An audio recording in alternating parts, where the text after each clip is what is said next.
Bueno, damos gracias al Señor de que en la Biblia encontramos toda la información que Dios quiere que sepamos referente a los acontecimientos finales, ¿vale? Yo tengo encima de la mesa, me gustaría que me fueran, por ejemplo, pásame. Esta Biblia que yo tengo aquí, es una Biblia muy poco conocida, que se conoce como la Biblia de la profecía. Es una Biblia que es igual que todas las Biblias del mundo, evidentemente, pero es una Biblia que tiene estudios sobre temas proféticos y tiene muchísimos esquemas, muchísimas fotografías, muchísimos estudios, libro por libro, de todas y cada una de las profecías que aparecen en la Biblia. Aparece el porcentaje de cada profecía, del material profético en cada libro, las profecías más importantes. Si en algún momento quieren seguir profundizando en este tema de las profecías, pues les recomiendo esta Biblia. Es muy poco conocida, yo no sé ni cómo la conseguí, pero es una Biblia que está muy bien para estudiar todo el tema profético. Después también traje un libro que es una auténtica joya, de hecho es muy viejito, de los años 50. Para mí es el mejor libro que existe para estudiar escatología. Ahora tenemos una definición de la palabra escatología. Este libro lo escribió Dwight Pentecost y se llama Eventos del Porvenir. Es un libro excelente porque tiene una particularidad, y es que él presenta las distintas interpretaciones sobre pasajes bíblicos. Generalmente yo tengo docenas y docenas de libros de Daniel, de Apocalipsis, de escatología bíblica, y lo que ocurre es que el autor de ese libro te presenta su postura teológica. Pero sin embargo, este autor es muy bueno porque te dice, hay personas que este pasaje lo interpretan así, así, así. Y hay otras personas que lo interpretan así, así y asado. Y te dice qué versículos se pueden utilizar para defender una postura teológica, qué versículos se utilizan para defender otra. Entonces es un libro extraordinario. Yo me imagino que se puede conseguir este libro en el día de hoy, pero es el mejor. Sinceramente, de todos los que yo tengo, es el mejor. Luego yo les voy a recomendar, esto es un material. Sí, no te preocupes. Después, con el paso del tiempo, sería bueno que ustedes se fueran haciendo con algo de material para tener en casa, ¿no? Para que ustedes sean autodidactas y puedan estudiar la Biblia por sí solos. Yo les voy a recomendar 2 diccionarios. Este es uno de ellos, Nuevo Diccionario Bíblico Ilustrado. Es un diccionario bíblico muy bueno, que además contiene muchas fotografías y muchos gráficos, muchísima información. Es un diccionario extraordinario, pero que muy bueno. Y después hay otro que yo suelo utilizar mucho, que es este también, que se llama el diccionario Vine, pero este ya se centra más en explicación de palabras griegas y hebreas. Te dice dónde aparecen esas palabras, cómo se han traducido, y es un diccionario muy práctico a la hora de decir, bueno, esta palabra realmente ¿qué significa? ¿Cómo se tradujo esta palabra en este libro? ¿Cómo se tradujo en otro momento de la historia en otro libro? Es un libro extraordinario. Y luego tengo todo el Nuevo Testamento con el texto griego. Ustedes saben que el idioma griego es un idioma tremendamente rico, y a veces una palabra traducida no explica exactamente lo que se quiso decir en un principio.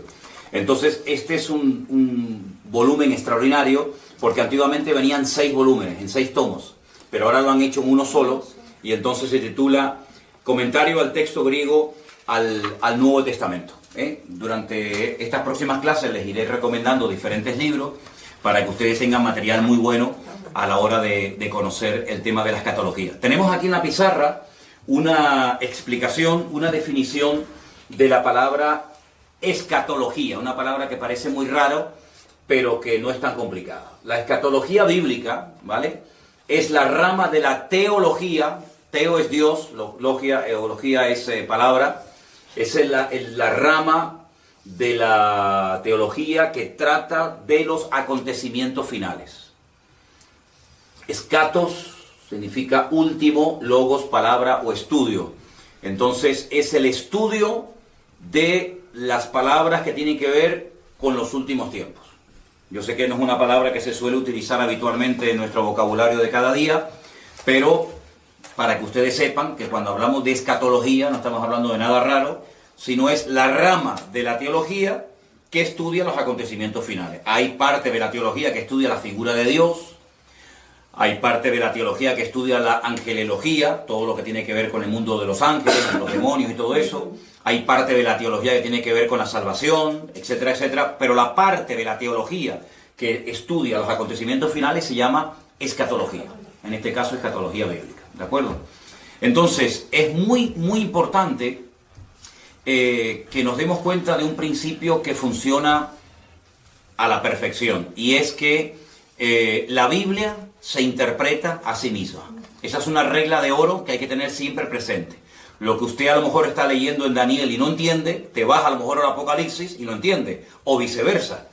Vamos a hacer una prueba antes de entrar ya en materia, para explicar un par de capítulos muy fundamentales y necesarios de entender para poder entender el resto del tema de la escatología, para que ustedes se den cuenta lo importante que es entender otras cosas del libro de Daniel para poder interpretar adecuadamente el libro del Apocalipsis. Vamos a hacer un ejemplo.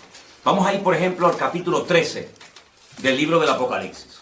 El último libro de la Biblia, concretamente en el capítulo 13, los primeros versículos, vamos a leerlos para los hermanos que nos están escuchando. Apocalipsis 13, del 1 al 2. Y se van a dar cuenta que si ustedes no tienen una base bíblica para poder interpretar estos textos, ustedes no van a entender absolutamente nada. Que es lo que le suele pasar a mucha gente. Que cuando se quieren meter a estudiar escatología bíblica, como no tienen una base, el libro de Apocalipsis les aburre y entonces lo dejan para más adelante porque no entienden nada. Apocalipsis 13:1 dice: me paré sobre la arena del mar y vi subir del mar una bestia. Fíjense el dato que nos da aquí. Tenía 7 cabezas y 10 cuernos. Y en sus cuernos 10 diademas. Y sobre sus cabezas un nombre blasfemo. La bestia que vi era semejante a un leopardo. Sus pies como de oso. Y su boca como boca de león. Y concluye el versículo 2 diciendo que el dragón le dio 3 cosas. Le dio poder, le dio su trono y le dio grande autoridad. Ahora, está bien claro que este animal no existe. No hay ningún animal que se parezca a un leopardo, pero que cuando observa sus pies es como un oso y cuando habla es como un león. Entonces uno dice, esto no se puede interpretar literalmente. Detrás de esto hay un lenguaje simbólico. Cada animal, cada cosa que aquí nos proporciona el texto, tiene que significar algo, y como no sé lo que es ese algo, no entiendo el pasaje. Entonces lo que la gente hace es que lo descarta y ya digo, lo deja para más adelante. Entonces, lo primero que vamos a estudiar esta tarde es la figura o la imagen del rey Nabucodonosor. Y nos vamos al capítulo 2 del libro de Daniel. Leí estos versículos de Apocalipsis 13 para que os deis cuenta que si ustedes no entienden el pasado, no pueden entender el futuro. Entonces, en Daniel capítulo 2, es un capítulo extraordinario porque nos habla acerca de un sueño que el rey de Babilonia, en este caso Nabucodonosor, tuvo. Y entonces él dice que él quería saber su interpretación. Pero cuando él se reúne con todos los magos, sátrapas y adivinos de su corte, él les dice algo. Quiero que ustedes me interpreten el sueño que he tenido. Quiero saber lo que significa. Pero lo primero que quiero es que me digan qué fue lo que soñé. Y cuando yo vea que ustedes han sido capaces de contarme lo que yo soñé, entonces yo sabré que ustedes son capaces de interpretarme el sueño. Claro, esto nunca se había pedido. Las personas que estaban a su alrededor en la corte le dijeron, pero rey, ¿cómo te vamos a interpretar el sueño si no nos lo cuentas? Cuéntanos el sueño y nosotros te diremos lo que significa. Y él dijo, de eso nada. Si no me cuentan el sueño y a continuación su interpretación, los mando a matar a todos. Daniel, que vivía en el palacio del rey Nabucodonosor, pidió tiempo. Dijo, bueno, dame tiempo, vamos a orar, a ver si el Señor me quiere interpretar o me quiere dar la interpretación y a continuación también el sueño que has tenido. Vamos a Daniel capítulo 2. Después de orar y de buscar al Señor intensamente en oración, el Señor le reveló a Daniel lo que había soñado y lo que significaba ese sueño. Estamos en Daniel capítulo 2, versículo 27. Daniel capítulo 2, versículo 27. El misterio que el rey demanda, ni sabios, ni astrólogos, ni magos, ni adivinos lo pueden revelar al rey. Así de claro. Esto es imposible. Porque jamás en la historia había ocurrido que un rey quiere que le cuenten primeramente el sueño y después la interpretación. Pero hay un Dios en los cielos, el cual revela los misterios, y él le ha hecho saber al rey Nabucodonosor lo que ha de acontecer en los postreros días. He aquí tu sueño y las visiones que has tenido en tu cama. Versículo 29. Estando tú, oh rey, en tu cama, te vinieron pensamientos por saber lo que había de ser en lo porvenir. Y el que revela los misterios te mostró lo que ha de ser. Y a mí me ha sido revelado este misterio, no porque en mí haya más sabiduría que en todos los vivientes, sino para que se dé a conocer al rey la interpretación y para que entiendas los pensamientos de tu corazón. Daniel no está atribuyendo ninguna gloria para sí mismo, sino que él lo que está dejando bien claro es que no hay hombre alguno en la tierra que sea capaz de interpretar esto, ni siquiera él.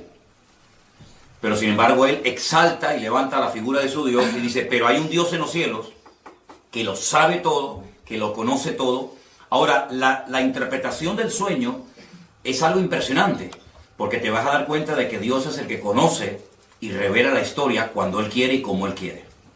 Escucha la interpretación del sueño. Versículo 31. Tú, oh rey, veías, y aquí una gran imagen, esta imagen que era muy grande y cuya gloria era muy sublime, estaba en pie delante de ti, y su aspecto era terrible. La cabeza de esta imagen era de oro fino, solo la cabeza, su pecho y sus brazos de plata, su vientre y sus muslos de bronce, sus piernas de hierro, sus pies en parte de hierro y en parte de barro cocido. Estabas mirando hasta que una piedra fue cortada no con mano e hirió a la imagen en sus pies de hierro y de barro cocido y los desmenuzó. Entonces fueron desmenuzados también el hierro, el barro cocido, el bronce, la plata y el oro, y fueron como tamo de las eras de verano. Y se los llevó el viento sin que de ellos quedara rastro alguno. Mas la piedra que hirió a la imagen fue hecha un gran monte que llenó toda la tierra. Este es el sueño. También la interpretación de él diremos en presencia del rey. Versículo 37. Tú, oh rey, eres rey de reyes, porque el Dios del cielo te ha dado reino, poder, fuerza y majestad. Y donde quiera que habitan hijos de hombres, bestias del campo y aves del cielo, Él lo ha entregado en tu mano, y Él te ha dado el dominio sobre todo. Tú eres aquella cabeza de oro. Ya está revelando la interpretación del sueño. Después de ti se levantará otro reino inferior al tuyo, y luego un tercer reino de bronce, el cual dominará sobre toda la tierra. Y el cuarto reino será fuerte como hierro, y como el hierro desmenuza y rompe todas las cosas, y desmenuzará y quebrantará todo. Y lo que viste de los pies y los dedos, en parte de barro cocido de alfarero y en parte de hierro, será un reino dividido, mas habrá en él algo de la fuerza del hierro, así como viste hierro mezclado con barro cocido. Y por ser los dedos de los pies en parte de hierro y en parte de barro cocido, el reino será en parte fuerte y en parte frágil. Así como viste el hierro mezclado con barro, se mezclarán por medio de alianzas humanas, pero no se unirán el uno al otro, como el hierro no se mezcla con el barro. Y en los días de estos reyes, el Dios del cielo levantará un reino que no será jamás destruido, ni será el reino dejado a otro pueblo. Desmenuzará y consumirá todos estos reinos, pero Él permanecerá para siempre. Y de la manera que viste que del monte fue cortada una piedra, no con mano, la cual desmenuzó el hierro, el bronce, el barro, la plata y el oro, el gran Dios ha mostrado al rey lo que ha de acontecer en lo porvenir, y el sueño es verdadero y fiel su interpretación. Claro, ante semejante revelación, este rey soberbio, que era el que gobernaba la tierra en aquel momento, dice que se postró sobre su rostro, se humilló ante Daniel y mandó que le ofrecieran presentes e inciensos. Es decir, vamos a ver, es que lo que Nabucodonosor está viendo es espectacular, porque si tú has sido capaz, por el poder de tu Dios, de recibir la revelación del sueño que yo he tenido, yo no tengo ninguna duda de que lo que tú me has interpretado es verdad. Es decir, la credibilidad que tú tienes a la hora de interpretarme el sueño, te la da el hecho de que primero me has contado el sueño. Y esto es algo realmente descomunal. Ahora, tenemos aquí, lo íbamos a poner en la pantalla, pero nos falló a última hora el proyector. Tenemos aquí una imagen muy interesante de lo que soñó el rey Nabucodonosor. Ustedes pueden comprobar aquí la imagen, que está compuesta por 4 materiales diferentes. Tenemos la cabeza de oro, el pecho y los brazos de plata, el vientre y los muslos de bronce. Fíjense que va de mayor categoría a inferior, y las piernas de hierro y los pies mezclados hierro y barro. Aquí, a este lado, tienen ustedes el nombre del imperio que representa o simboliza cada uno de estos materiales. El oro, recuerden esto, representa el imperio babilónico, que duró desde el 607 hasta el 539 antes de Cristo. Ese reino lo conoció Daniel, porque era el reino en el cual él vivía en aquel tiempo. Este fue el reino que atacó Jerusalén, que destruyó el templo, que se llevó cautivos a miles y a miles de personas, uno de ellos Daniel, ¿verdad? Y ese fue el reino que estaba en ese momento gobernando el mundo. Pero la profecía o la interpretación del sueño profético decía que cuando este reino cayera, porque no era un rey eterno, se levantaría otro reino. Y fíjense que como tiene 2 brazos, nos habla acerca de 2 naciones diferentes, los medos persas. Y este reino fue desde el 539 hasta el 531 después de Cristo. Los medos persas. Los persas hoy en día siguen existiendo bajo el nombre de Irán. Los iraníes son persas. Y los medos no tienen tierra y serían hoy en día los famosos kurdos. Los kurdos, los que están siempre tratando de reclamar un trocito de tierra para ellos. Y esto, cuando tú miras atrás, claro, para Daniel esto era profético, esto no se había dado. Esto era, bueno, vamos a ver si esto es verdad. Pero tú sabes perfectamente que cuando miras atrás, no solamente porque la Biblia lo dice, sino porque la historia secular lo corrobora, efectivamente. Todo el mundo sabe que después de la caída del imperio babilónico, se levantaron y gobernaron muchas naciones de la tierra durante mucho tiempo, los medos persas. Pero ese imperio, que también lo conoció Daniel, pues cayó y se levantó un tercer imperio que lógicamente ya Daniel no pudo conocer, porque si no, este hombre ¿cuántos años va a tener? ¿Ve? Este imperio, que era el imperio de los griegos, del cual habla mucho la Biblia en el libro de Daniel, iría desde el 331 hasta el 168 antes de Cristo, y está representado por el vientre y los muslos de bronce, ¿vale? Y el rey más famoso de este imperio, sin lugar a dudas, fue Alejandro Magno, del cual indirectamente también habla la Biblia, y lo vais a ver en otras profecías y en otros capítulos del libro de Daniel. Pero el imperio... Perdón, ¿de sí. bronce o de cobre? ¿Perdón? ¿De bronce o de cobre? De bronce.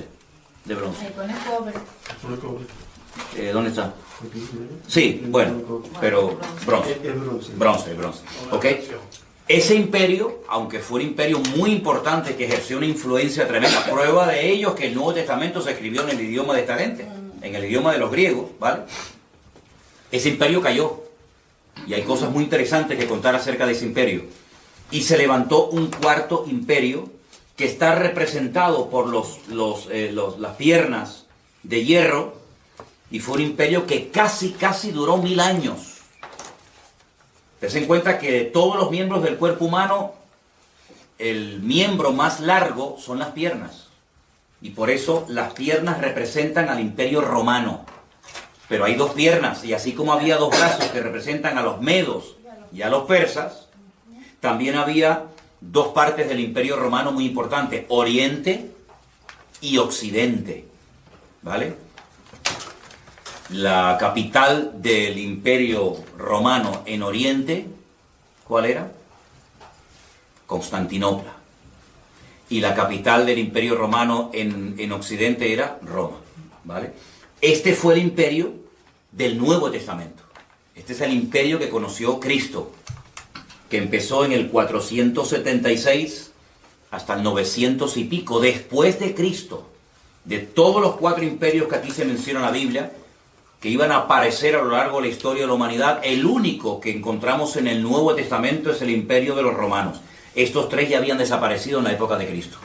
El babilónico, el medo-persa y el griego ya no existían, aunque lógicamente dejaron mucho de su influencia.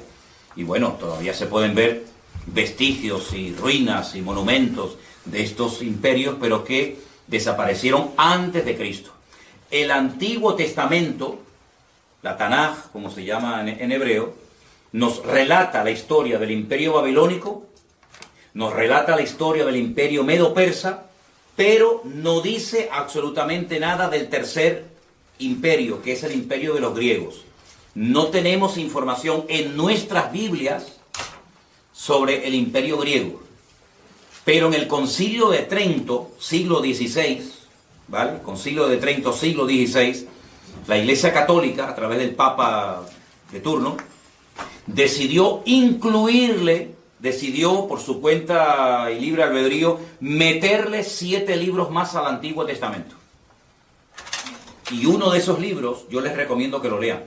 Se llama Primera de Macabeos y Segunda de Macabeos. Por eso si alguien te dice, oye, ¿por qué la Biblia de ustedes tiene 66 libros y la de los católicos tiene 72? ¿Es que ustedes le han quitado libros? No, es al revés. No es que nosotros le hayamos quitado libros, es que ustedes le han metido libros. Ustedes le han metido 7 libros más en el Concilio de Trento, siglo XVI. Esos libros, por ejemplo, se llaman Sabiduría, Judith, Tobías, Primera y Segunda de Macabeos. Y esos libros de Primera y Segunda de Macabeos son la historia, son la historia de la influencia del Imperio griego durante el tiempo que se dividió el Imperio griego. Cuando Alejandro Magno se muere, pues se divide en 4, que ya hablaremos en su momento acerca de eso, y entonces el Antiguo Testamento termina contándonos la historia de los medos persas, pero claro, si tú estás estudiando esta profecía, tú dices, bueno, pero ¿y entonces los griegos? Es que el Antiguo Testamento no termina contándote la historia de los griegos. Y cuando empiezas el Nuevo Testamento ya te encuentras a los romanos, Poncio Pilato, el César de Roma, etcétera, etcétera. Entonces tú dices, ¿qué pasó con el tercero? Bueno, tú sabes, o debes saber, que entre el Antiguo Testamento y el Nuevo Testamento hay 400 años de silencio, donde no se cuenta nada, ¿vale? Y entonces por eso los griegos no aparecen en el Antiguo Testamento, pero estaba profetizado por el Señor de que habría un tercer imperio llamado el imperio de los griegos, de los macedonios, ¿de acuerdo? Entonces lo que tienen que aprenderse sí o sí de memoria, y no es tan complicado, son 8 palabras: oro, plata, bronce y hierro. Mira qué fácil. Oro, plata, bronce y hierro. Babilonia, Medo-Persia, Grecia y Roma. Ya está. Con esos 4 materiales, ustedes saben que la interpretación del sueño del rey Nabucodonosor consistía en revelarle al rey Nabucodonosor la historia de 4 imperios que tendrían mucho que ver con el pueblo de Dios, tanto en el Antiguo como en el Nuevo Testamento. Podríamos contar cientos de cosas de cada uno de los imperios. Por ejemplo, este imperio, el babilónico, fue el que destruyó el primer templo, por ejemplo, ¿vale? Fue el segundo imperio, el de los medos persas, el que permitió la reconstrucción del segundo templo, por ejemplo, ¿verdad? Ahí está, en este segundo periodo, en este segundo templo, está la historia del famoso libro de Esther, donde está Asuero, donde está el rey Artajerjes, el rey Darío, ¿vale? El rey Ciro. Todo eso ocurre bajo el gobierno de los medos persas, el segundo imperio que hubo, ¿vale? Hay muchas cosas que se pueden contar acerca de cada uno de estos imperios. Fue el cuarto imperio el que, por así decirlo, inventó el sistema de muerte más despiadado y humillante del mundo, que es la crucifixión, y era el que estaba profetizado que emplearían con la figura de Cristo. Por eso el Mesías no podía haber nacido antes del Imperio Romano, porque prácticamente no existía la crucifixión, ¿vale? Fue el Imperio griego, con su cultura y su filosofía y su idioma tremendamente rico, el que utilizó el Señor para la traducción de la Biblia por primera vez. La primera vez que se tradujo la Biblia, el Antiguo Testamento, ¿vale? El Nuevo Testamento aún no estaba escrito, fue en el idioma griego. Y esa versión se conoce como la versión o la Biblia de la Septuaginta. Porque se llevaron a 70 intérpretes de la Biblia a la ciudad de Alejandría, y allí se les pidió que tradujeran la Biblia. Y esa primera traducción se llamó la Biblia de la Septuaginta. ¿De acuerdo? Ahora bien, esta imagen fue un sueño que tuvo el rey Nabucodonosor. Ahora pueden entender ustedes la soberbia de este rey cuando le dice Daniel: tu reino es solamente la cabeza de oro. Pero cuando tu reino caiga, se levantará un segundo, un tercer y un cuarto imperio. Pero si ustedes siguen leyendo el libro de Daniel, se van a dar cuenta que en el capítulo 3, él manda a construir una imagen toda de oro, desde la cabeza hasta los pies, como diciendo: yo no reconozco, yo no acepto, por mucho que se haya humillado y por mucho que haya reconocido que el Dios de Daniel era el verdadero. Hay un momento en el que él reflexiona y dice: ¿cómo? ¿Que va a haber un segundo imperio, un tercero y un cuarto? De eso nada. Él manda a construir una estatua de oro. Les voy a leer unos versículos simplemente del capítulo 3. El rey Nabucodonosor, verso 1, hizo una estatua de oro cuya altura era 60 codos, su anchura era de 6 codos, la levantó en el campo de Dura, en la provincia de Babilonia. Un atentado contra la revelación divina, como diciendo: toda la estatua va a ser de oro porque mi reino va a durar eternamente y para siempre.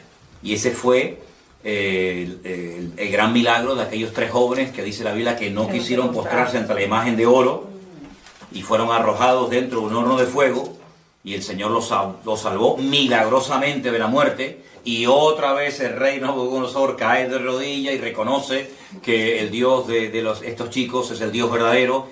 Pero bueno, vendrán otros momentos en los que demostrará su soberbia y su orgullo, porque a pesar de las cosas tremendas que está viendo, él sigue, como decimos aquí, R con su actitud, ¿no? De no querer reconocer las cosas.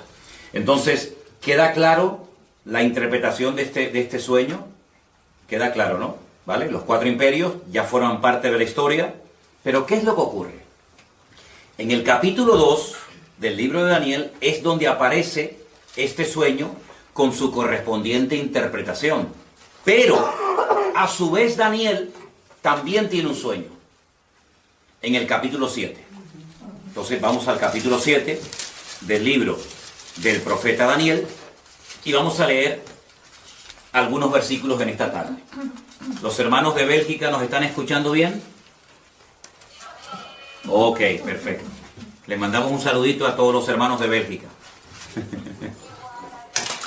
Y a todos los que nos están viendo de muchas partes, hermanos de Estados Unidos y de México y de muchos lugares, que el Señor les bendiga a todos.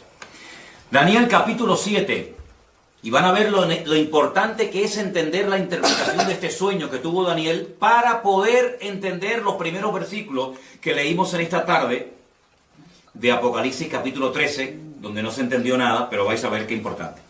Daniel capítulo 7, voy a pedirles a algunos de ustedes que lea un versículo, yo leo el siguiente, pero tienen que leerlo fuerte porque estamos grabando, ¿de acuerdo? Daniel 7:1. En el primer año de Belsasar, rey de Babilonia, tuvo Daniel un sueño. ¿Ven? Ya no está Nabucodonosor como rey, ahora es Belsasar, pero sigue estando el reino de Babilonia. Tuvo un sueño y visiones de su cabeza mientras estaban en su lecho. Luego escribió el sueño y relató lo principal del asunto. ¿Alguien que lea el versículo 2? Daniel dijo: miraba yo en mi visión de noche, y he aquí que los 4 vientos del cielo combatían en el gran mar. Versículo 3 dice, y 4 bestias grandes diferentes, la una de la otra, subían del mar. La primera era como león y tenía alas de águila. Yo estaba mirando hasta que sus alas fueron arrancadas y fue levantada del suelo y se puso enhiesta sobre los pies a manera de hombre y le fue dado corazón de hombre. Versículo 5. Y aquí otra segunda bestia, semejante a un oso, la cual se alzaba de un costado más que de otro. Tenía en su boca 3 costillas entre los dientes, y le fue dicho así, levántate y devora mucha carne. Después de esto miré, y he aquí otra, semejante a un leopardo, con 4 alas de ave en sus espaldas. Tenía también esta bestia 4 cabezas, y le fue dado dominio. Después de esto miraba yo en las visiones de la noche, y aquí la cuarta bestia, espantosa y terrible en gran manera, fuerte, la cual tenía unos dientes grandes de hierro, devoraba y desmenuzaba, y las obras hollaba con sus pies, y era muy diferente de todas las bestias que vi antes de ella, y tenía 10 cuernos. Mientras yo contemplaba los cuernos, he aquí que otro cuerno pequeño salía entre ellos, y delante de él fueron arrancados 3 cuernos de los primeros. Y he aquí que este cuerno tenía ojos como de hombre, y una boca que hablaba grandes cosas. Estuve mirando hasta que fueron puestos tronos, y se sentó un anciano de días, cuyo vestido era blanco como la nieve, el pelo de su cabeza como lana limpia, su trono llama de fuego, y las ruedas del mismo fuego ardiente. Un río de fuego procedía y salía de delante de él. Millares de millares le servían, y millones de millones asistían delante de él. El juez se sentó, y los libros fueron abiertos. Yo entonces miraba a causa del sonido de las grandes palabras que hablaba el cuerno, miraba hasta que mataron a la bestia, y su cuerpo fue destrozado y entregado para ser quemado en el fuego. Había también quitado a las otras bestias su dominio, pero les había sido prolongada la vida hasta cierto tiempo. Estamos en el versículo 13. Ahora el 13. Miraba yo en la visión de la noche, y aquí con las nubes del cielo venía uno como hijo de hombre, que vino hasta el anciano de días, y le hicieron acercarse delante de él. Y le fue dado dominio, gloria y reino, para que todos los pueblos, naciones y lenguas lo sirvieran. Su dominio es dominio eterno, que nunca pasará, y su reino es uno que nunca será destruido. Se me turbó el espíritu a mí, Daniel, en medio de mi cuerpo, y las visiones de mi cabeza me asombraron. Me acerqué a uno de los que asistían y le pregunté la verdad acerca de todo esto, y me habló, y me hizo conocer la interpretación de las cosas. Escuchen, estas 4 grandes bestias son 4 reyes que se levantarán en la tierra. Primer dato interesante, verso 18. Después recibirán el reino los santos del Altísimo, y poseerán el reino hasta el siglo, eternamente y para siempre. Entonces tuve deseo de saber la verdad acerca de la cuarta bestia, que era tan diferente de todas las otras. Espantosa en gran manera, tenía dientes de hierro, uñas de bronce, que devoraba y desmenuzaba, y las sobras hollaba con sus pies. Asimismo, acerca de los 10 cuernos que tenía en su cabeza, y del otro que le había salido, delante del cual habían caído 3, y este mismo cuerno tenía ojos y boca que hablaba grandes cosas, y parecía más grande que sus compañeros. Y veía yo que este cuerno hacía guerra contra los santos y los vencía. Hasta que el anciano vino y se hizo justicia a los santos del Altísimo. Y llegó el tiempo y los santos recibieron el reino. Podríamos seguir leyendo todo el resto del capítulo, que no tiene desperdicio, y creo que es bueno que lo leamos, porque lo que más le llamó la atención a Daniel fue la cuarta bestia, sobre todo, ¿no? Dice que la cuarta bestia será un cuarto reino en la tierra, el cual será diferente de todos los otros reinos, y a toda la tierra devorará, trillará y desmenuzará. Despedazará, perdón. Y los 10 cuernos significan que de aquel reino se levantarán 10 reyes, y tras ellos se levantará otro, el cual será diferente de los primeros, y 3 reyes derribará. Y hablará palabras contra el Altísimo, y a los santos del Altísimo quebrantará, y pensará en cambiar los tiempos y la ley, y serán entregados en su mano hasta tiempo, tiempos y medio tiempo. Pero se sentará el juez y le quitarán su dominio para que sea destruido y arruinado hasta el fin. Y que el reino y el dominio y la majestad de los reinos debajo de todo el cielo sea dado al pueblo de los santos del Altísimo, cuyo reino es reino eterno, y todos los dominios le servirán y le obedecerán. Aquí fue el fin de sus palabras. En cuanto a mí, Daniel, mis pensamientos me turbaron y mi rostro se demudó, pero guardé el asunto en mi corazón. Tremendo las visiones y los sueños que esta gente tenía, ¿verdad? Ya el primer sueño del rey Nabucodonosor quedó interpretado. Ahora vamos a interpretar, vamos a decir qué es lo que significan estas 4 bestias que ustedes tienen aquí en la imagen. No sé si se verán bien, porque depende de donde estén sentados, se ve mejor o peor. Primer animal que vio Daniel, un león con alas. Un león con alas. Segundo animal que ve, un oso con 3 costillas en la boca y dice que está apoyado sobre una pierna más que de otro. Luego, ahí hay una falta de estabilidad tremenda. Tercer animal que ve, un leopardo con 4 cabezas. Y la cuarta bestia que ve, una cabeza, 10 cuernos, terrible, espantosa, destructiva, sin piedad, sin misericordia, y fue algo que le espantó tanto a Daniel que él más que nada quería saber qué significaba, qué representaba la cuarta bestia. Ahora, la interpretación de qué representan estos animales es exactamente la misma que la interpretación del capítulo 2 de Daniel. La cabeza de oro representa o representaba a Babilonia, ¿sí o no? Sí. Al lado de la cabeza pongan el león con alas, representa también a Babilonia. Es lo mismo. Lo que pasa que Daniel, como siervo de Dios, ve la ferocidad de los reinos, mientras que, digamos que Nabucodonosor, como rey, lo que ve es la grandeza de los reinos, el oro, la plata, etcétera, etcétera, ¿no?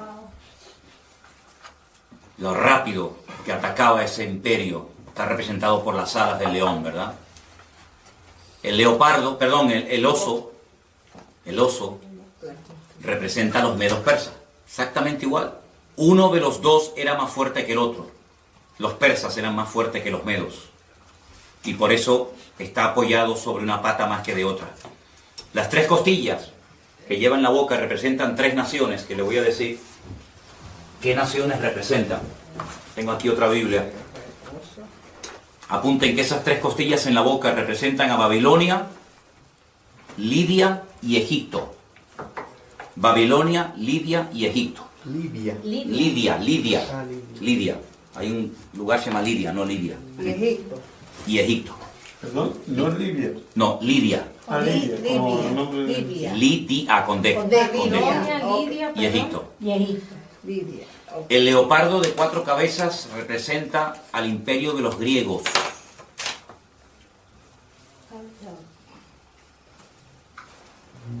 El imperio de los griegos. Tengo que ponerle aquí al móvil batería, porque si no, no me va a quedar sin batería. Un dato que les quiero dar, y apúntelo porque es muy importante tener en cuenta a la hora de querer interpretar correctamente la profecía. Las cabezas son imperios y los cuernos son naciones.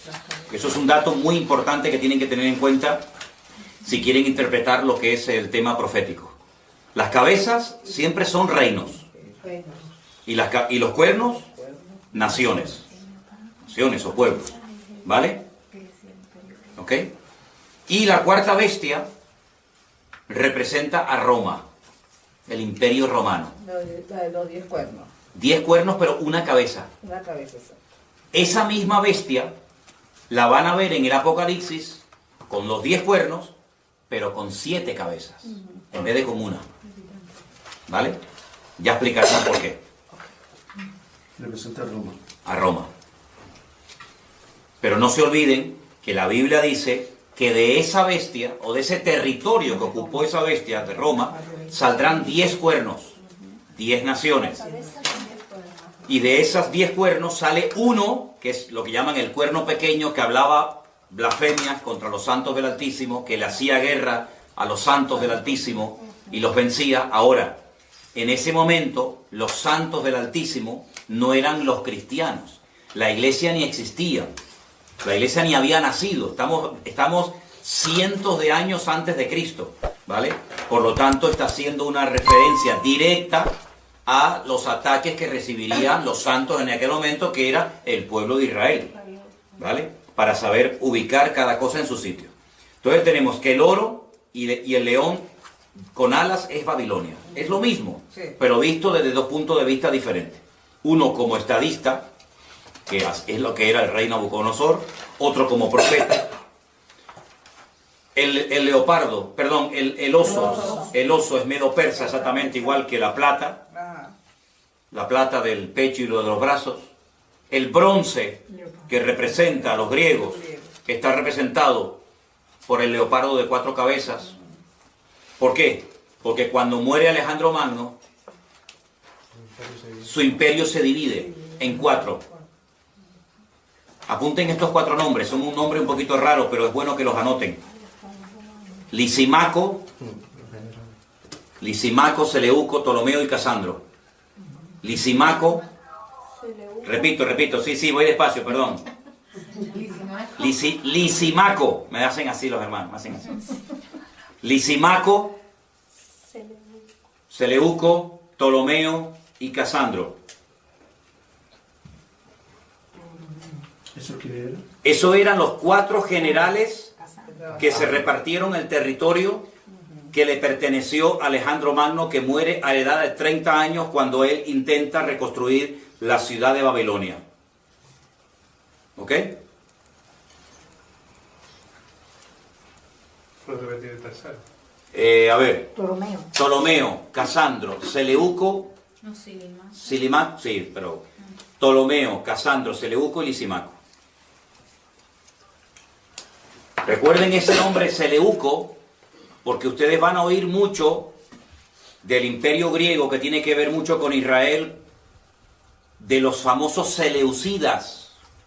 Los seleucidas, cuando ustedes vayan a leer en la Biblia católica esos libros de historia de Israel que le añadieron, como dije antes, en el siglo XVI, Concilio de Trento, al Antiguo Testamento, ustedes van a encontrar un personaje terrible, llamado Antíoco Epifanes.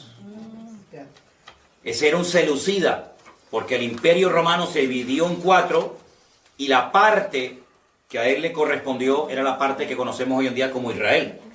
Y este es el que coge un cerdo y lo sacrifica en el altar en el templo de Jerusalén.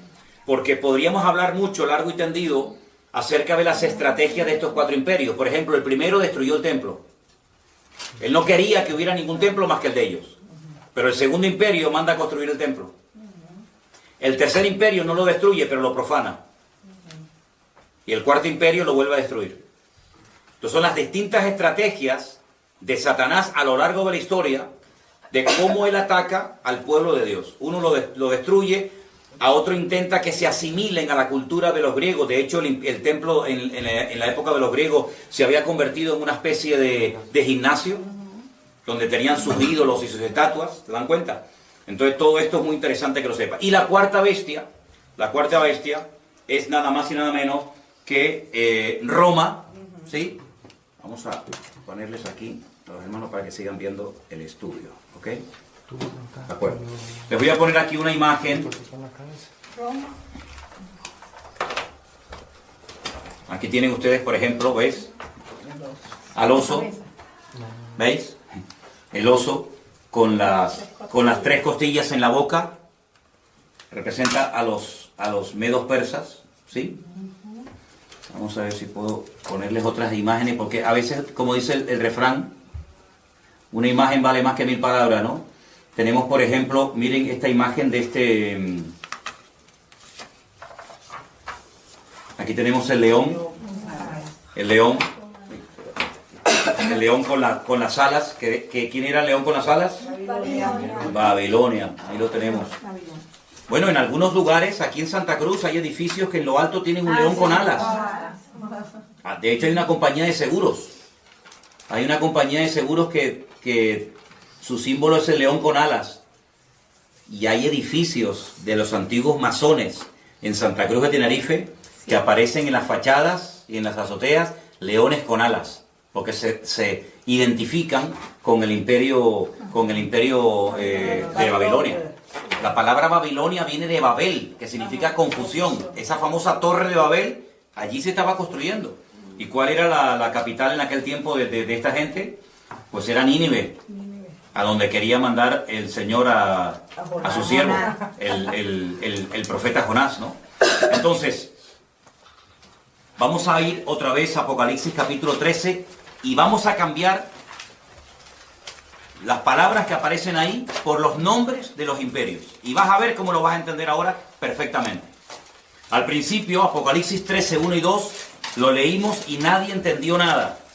Ahora vas a ver que lo vas a entender perfectamente. Con esta pequeña explicación que te he dado. ¿Alguien que me lea los 2 primeros versículos, por favor? Me paré sobre la arena del mar y vi subir del mar una bestia que tenía 7 cabezas y 10 cuernos, y en sus cuernos 10 diademas y sobre sus cabezas un nombre blasfemo. Ok, ahora vamos a sustituir el nombre de los animales por los imperios que representan. Vuélvelo a leer otra vez, por favor. Ustedes allí en Bélgica y los hermanos que nos ven por ahí, inténtenlo hacer en casa, pero cambiando el nombre del animal y sustituyéndolo por el imperio que representa o simboliza. Ok, otra vez. Me paré sobre la arena del mar y vi subir del mar una bestia. En otro versículo que ya les daré, el mar representa las naciones. ¿Vale? Tenía 7 cabezas, 10 cuernos. En sus cuernos 10 diademas, sobre sus cabezas un nombre blasfemo. Y la bestia que vi era semejante a... Un leopardo. ¿Y quién es el leopardo? El imperio griego. Griego. Al tercero. La bestia que vi era semejante, se parecía a un griego. Sus pies, es decir, la forma como se movía, la forma como actuaba, era como de un persa, de un medo persa. Y la forma como hablaba o se comunicaba o se expresaba como un babilónico. Entonces hay una mezcla, porque ven que el león es Babilonia, el leopardo es Grecia, el oso son los medos persas y la bestia es Roma. Pero ahora ya no es un animal el que representa un imperio, sino que ahora es una mezcla, lo que representa a esta última bestia, y esta bestia de la cual se está hablando aquí en Apocalipsis 13, es el anticristo. En Apocalipsis capítulo 13, ya lo estudiaremos en su momento, se habla de 2 personajes. Una bestia, que es el anticristo, y otra bestia, que es el falso profeta. Otro personaje completamente diferente. Digamos que el anticristo va por la línea política, es el político de turno, el que gobierna, y el falso profeta es el que se encarga, digamos, de lo religioso, de lo espiritual, por decirlo de alguna manera. Entonces uno dice, bueno, si el anticristo, o la bestia, como se lo llama en el Apocalipsis, es semejante a un leopardo o a un griego, uno tiene que indagar y estudiar fuera de la Biblia cómo era el estilo de vida de la gente griega. Y uno dice, era gente que le daba una importancia tremenda al aspecto físico. Miren la cantidad, yo no sé en otros países, pero alrededor de nuestra iglesia hay 7 gimnasios y todos llenos. Es decir, es un hombre que le va a dar una importancia tremenda a la imagen, al aspecto físico. Es interesante. Una persona que se va a cuidar, una persona que va a dar una imagen atractiva, una imagen llamativa, porque así eran los griegos, se cuidaban hasta decir basta. Pero cuidado porque eran bisexuales la mayoría de los griegos, les gustaba tanto las mujeres, como los hombres, como los niños, como los animales, como lo que apareciera. Estamos viviendo en unos tiempos donde hoy en día hay mucha gente que dice, no, a mí me gustan las mujeres, me gustan los hombres, terrible. Eran hedonistas, es decir, el placer como meta, el placer como objetivo. Pasarlo bien, disfrutar de la vida, sean drogas, sea sexo, sea lo que sea, así eran los griegos. Eran gente culta. La cuna de toda la filosofía tiene su origen en Grecia. Eran gente culta, no eran estúpidos, no eran ignorantes, eran gente culta. Luego, sabían expresarse, sabían hablar. Lean los discursos ustedes de Platón, de Aristóteles, de Sócrates. Eso es alucinante, la riqueza del vocabulario, ¿verdad? La demagogia que utilizaba aquella gente, la oratoria que tenían, todo eso lo va a tener este tipo, ¿verdad? Porque se va a parecer a un griego. Pero además dice que sus pies, su forma de actuar, era como de un oso. Y los osos son los persas. Claro. Oigan hablar ustedes a los persas. Te cautivan. Hablan así, muy suave. Calmado. No es como los árabes que hablan muy brusco, muy cerrado, muy bruto el idioma, ¿no? El persa es muy suave en su forma de hablar, muy tranquilo, te cautiva. ¿No han visto los gatitos persas, lo lindos que son? Son así los persas, son cautivadores, son seductores, te atrapan, su forma de ser es impresionante. Pero dice la Biblia que su boca es como la de un león, destructivos a más no poder. Entonces te das cuenta que es una mezcla de culturas, es una mezcla de pueblos, de influencias del pasado. Te das cuenta lo importante que es saber lo que significan los animales del Antiguo Testamento, claro. Porque si no, no te enteras a la hora de interpretar el Nuevo. Pero hay un dato muy importante. La última parte del versículo 2 dice que el dragón, y el dragón en la Biblia, ¿quién es? Satanás. Es uno de los muchos nombres que recibe Satanás en la Biblia. Dragón, Satanás, diablo, serpiente antigua, etc. El dragón o Satanás le dio poder, su trono, una sede de gobierno y grande autoridad. Sería interesante preguntarnos dónde está la sede de gobierno mundial, o por lo menos europea, de Satanás hoy en día. Porque cuando estudiemos las iglesias del Apocalipsis, ustedes van a ver que hay un mensaje a una iglesia, y a esa iglesia le dice el Señor, yo sé dónde ustedes tienen su congregación. Ustedes tienen la iglesia, ustedes se congregan donde hoy por hoy Satanás tiene su trono. Pero Satanás no tiene hoy en día su trono allí. Entonces tú te vas a dar cuenta de que las naciones que se van a unir en los últimos tiempos para apoyar al anticristo son naciones que surgen del antiguo territorio del Imperio Romano. Y entonces uno tiene que estudiar la historia y preguntarse, ¿y los romanos qué parte del mundo conquistaron? ¿América? No. ¿Oceanía? Tampoco. Los romanos conquistaron toda Europa, todo el norte de África y Oriente Medio.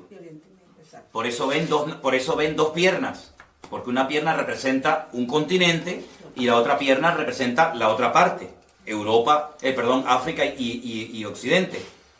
Qué curioso que el único continente del mundo que se ha unido militarmente, económicamente, políticamente, etcétera, ¿cuál ha sido? Europa. Europa hace años se enfrentó en una guerra donde murieron 65 millones de personas, donde franceses, alemanes, ingleses, austríacos, polacos, todos se odiaban. Sin embargo, hoy en día son amigos y se sientan todos a comer en la misma mesa. Hubo una primera guerra mundial donde murieron millones de personas. Es decir, el único continente donde se han llevado a cabo 2 guerras mundiales ha sido Europa. Y sin embargo, hoy en día se han unido y hay una sede de gobierno hoy por hoy en Europa que está desde donde nos están viendo ahora mismo nuestros hermanos de Bélgica, allí en Bruselas, desde donde está la sede de gobierno europeo, y lo que se aprueba ahí afecta para bien o para mal al resto de Europa. De hecho, los españoles, los franceses, los alemanes, etcétera, tienen sus eurodiputados, sus representantes en ese lugar donde se dictan leyes de todo tipo.